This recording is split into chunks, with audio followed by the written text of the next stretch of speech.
Urban legend is the story of a serial killer that models their murders around urban legends? Huh, well that's lucky.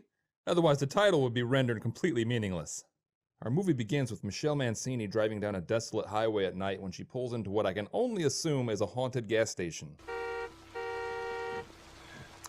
Well, I don't see any signs that say self-service, but oh my god! Is that how you greet customers? With jump scares? So the attendant tells Michelle that she needs to come inside because of an issue with her card. No, don't touch me! Let me go! Ah! He's acting super sketchy, but he conveniently has a stutter, so he can't explain himself. Of course, having a stutter is not convenient. What I was trying to say was... That doesn't even... Okay, I don't... What the hell?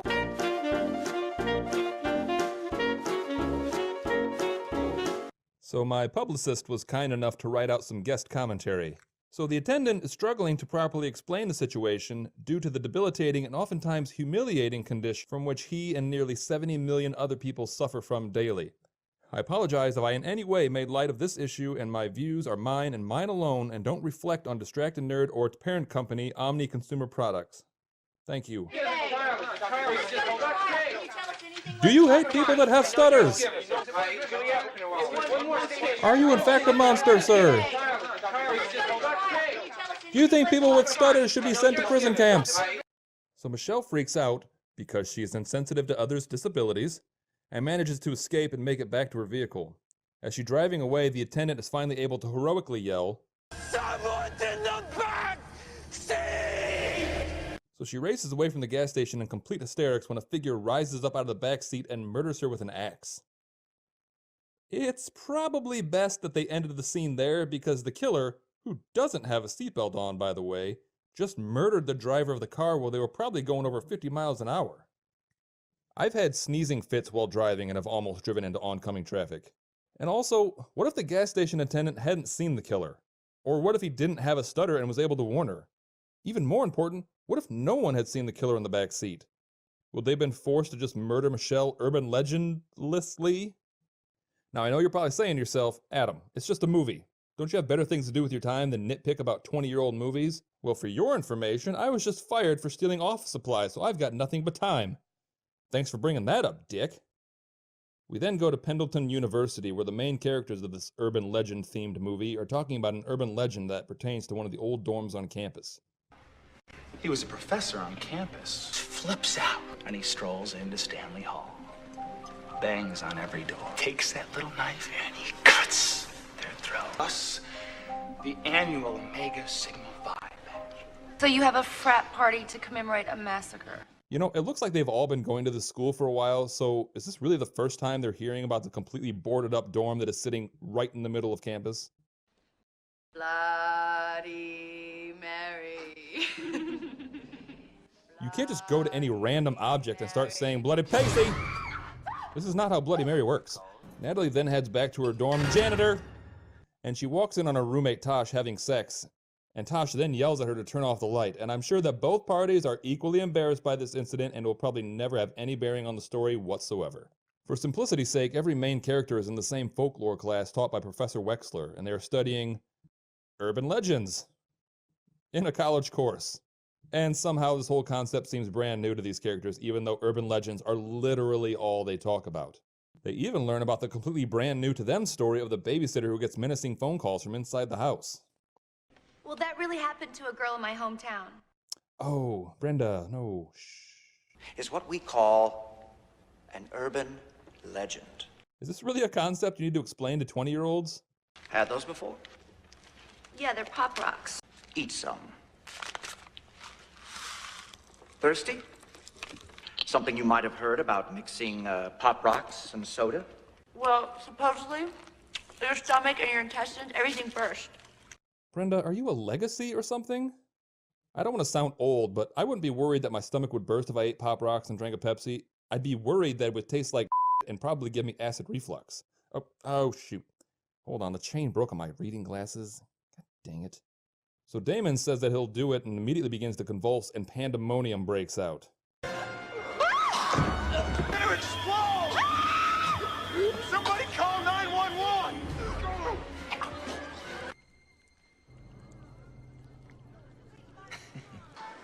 brilliant.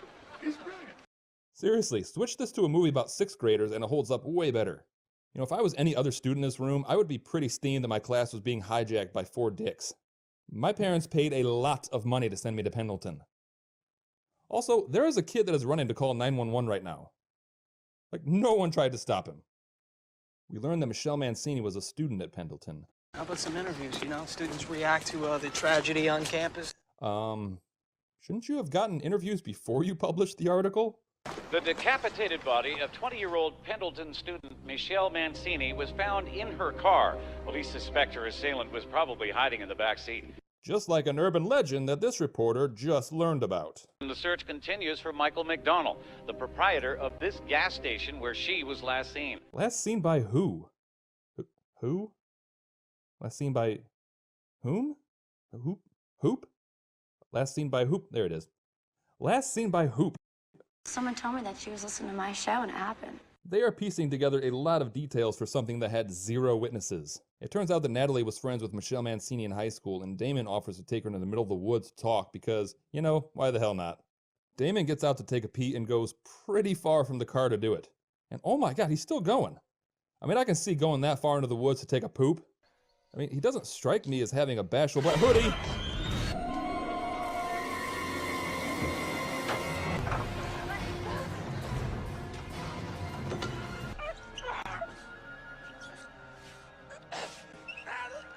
So the killer attacked Damon and hung him right above the car somehow. I mean, Natalie was just outside this damn car. Scratching on the roof of the car. Don't you guys get it? Come on, it's just like that urban legend. Yes it is, and that's the problem. Guy and a girl parked out in the woods making out. Girl starts to hear these scratching noises on the roof. It's her dead boyfriend hung from a tree. Damon's in the class. He knew the myth, all right? He must have just planned the whole thing out. I've known that myth for years, and I was rejected from every college I applied to. Wait a second. Isn't there another story about a guy with an axe hiding in a woman's back seat? It's like someone out there is taking all these stories and making them reality. Oh no, they're starting to put 2 and 2 together. They're gonna figure out that they're in the movie Urban Legend any moment, and guys, I don't know how they're gonna react. Okay, Damon Brooks specifically, can you tell me if he checked in? Oh, well, I really can't tell you that. So whatever you want. You know, that poor secretary is gonna finish her sentence and then have to say, hello? Hello? Before realizing you hung up on her. And then she's just gonna feel bad. Your actions have consequences, Natalie. Tosh, do you mind if I use What? You are rude.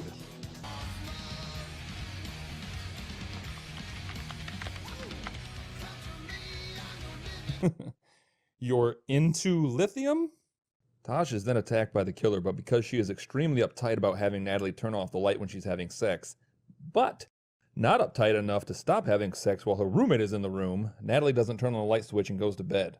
I would say that this is implausible and there are way too many variables for this to work, but a girl in my hometown totally had this happen to her. It's scary, you guys. The school thinks that it was an elaborate suicide, and Natalie is forced to team up with Paul, the tenacious reporter for the school newspaper. The idea of an urban legend serial killer, it's a stretch. That's what I've been saying. Natalie and Paul begin to search for the truth about the Stanley Hall massacre, which leads them to Professor Wexler's office, and jacket! Natalie then goes to the old abandoned Olympic-sized swimming pool and frantically tries to warn Brenda that the killer is slowly making their way toward her. Okay, it is barely light jacket weather, and I'm sure it's humid as all hell, so why the frick would you wear a fur-lined parka with the hood up for the entire length of a swimming pool? We learned that when Natalie and Michelle Mancini were in high school, they drove around one night with their headlights off and chased down the first person that flashed their lights at them. And the driver of the other car crashed and died. Natalie is the hero of this movie, by the way. We finally get to the big Stanley Hall massacre bash where hopefully the house catches on fire and kills everyone inside except for the dog. That scream? That's an actual cry for help by a girl being murdered. You're kidding me. Does anyone talk about anything other than urban legends at this school? Like, ever? You know how many times I've had a discussion about urban legends? Like 7 times. And that's over the course of my whole life. And most of those were when I was in grade school and first learned about urban legends. The killer then attacks Parker in the old abandoned frat house filled with hundreds of people. I know you have a theme and all, but were the Pop Rocks really necessary? The killer then goes to the old abandoned radio station and starts attacking Sasha while the people at the party listen. Why the hell are they listening to a campus call-in radio show during a kegger? Paul, Natalie, and Brenda take off to go find help, and Natalie and Brenda find Wexler's body in Paul's trunk, and they take off with Paul in hot pursuit. Natalie somehow loses Brenda after running 50 feet and flags down the janitor's truck. Got a coat right there. Was the Burlington Coat Factory having a sale on just this jacket? Idiot kids! I love how she thinks that the killer would just keep going and not murder them if they didn't flash their light. Natalie makes it back to campus and hears Brenda screaming for help from inside Stanley Hall, and discovers all of the killer's victims, and we learn that the killer was none other than... Brenda? Okay. So we learn that Brenda decided to theme murder everyone because her boyfriend was in the car that Natalie and Michelle ran off the road. So this tiny little woman not only managed all this,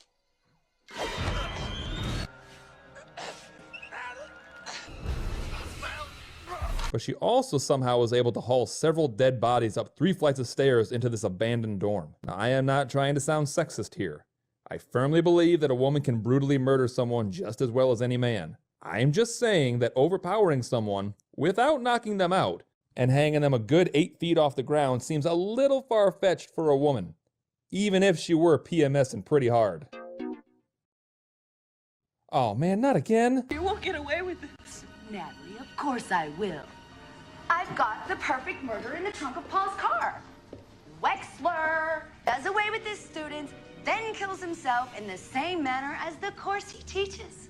Oh, so wait, how did Professor Wexler kill himself? Oh, he jumped on like 1,000 knives. Also, what is going on with your hair? Is it humid outside?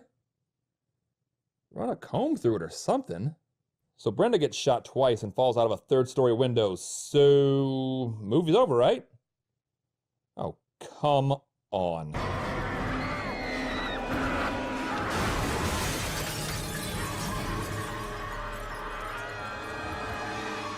Okay, now she's dead, right? They never found a body. There's a stupid story here at every campus in the Northeast. Oh, so the reason none of these murders made sense was because the story was being embellished over countless retellings. I have to say, I'm fairly impressed with such a nuanced... What? Okay, listen up, guys. Because this is how the story really goes. Whatever. Urban legend, everybody.